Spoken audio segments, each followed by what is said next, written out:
If you take the time to have a trust drafted to handle your wishes upon your demise, you would assume that no one can change it. However, Ohio law does allow your trust to be changed, possibly in ways you didn't anticipate. Here to discuss this issue is my law partner, Michael Solomon. Hi, Lori. Hey there, Mike.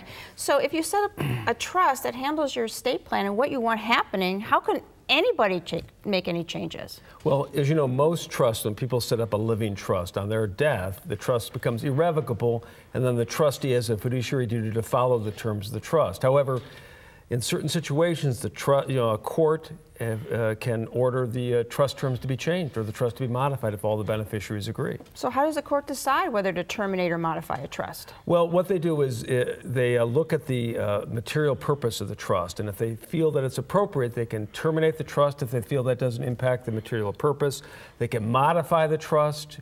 If they don't think that impacts the material purpose. And by the way, the court can do this even if all the beneficiaries don't agree. As long as most of them agree, they can still change the document. Wow. How do you make sure a court doesn't terminate or modify your trust? Well, some people suggest that what you try to do is put in the trust itself an explanation of the purpose of the trust, so that maybe the court will be influenced more to know what the goal of the trust is. But there are some provisions in Ohio law, notwithstanding what you do, the trust can be changed. All right, give us an example. Well, I'll give you one example. Let's say the trust is less than $100,000.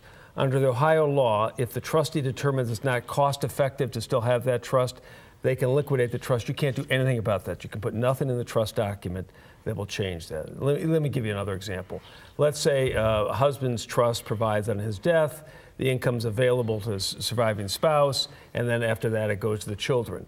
If it's under $100,000, the trustee, without court approval, can say it's too expensive to have the trust, liquidate the trust, and then the trustee makes a decision who gets the money. They look at it and try to follow what the terms of the trust to divvy it up between the surviving spouse and the children. Doesn't seem right. You might think that your estate plan will be followed by your heirs, but as you can see, it's harder to do this than you thought. If you have any questions, please call my law partner, Michael Solomon. Call Solomon, Steiner, and Peck at 1-888-236-5173 for more information, or to schedule a speaker for your organization, or log on to www.ssnplaw.com. Thanks for joining us. On next week's show, tune in to find out what's new on television. We'll preview the fall season and explore the almost unending options for finding favorite new shows. You say Golden Opportunities is your favorite program? Well, we'll share new ways to contact and connect with us. We've made it even easier.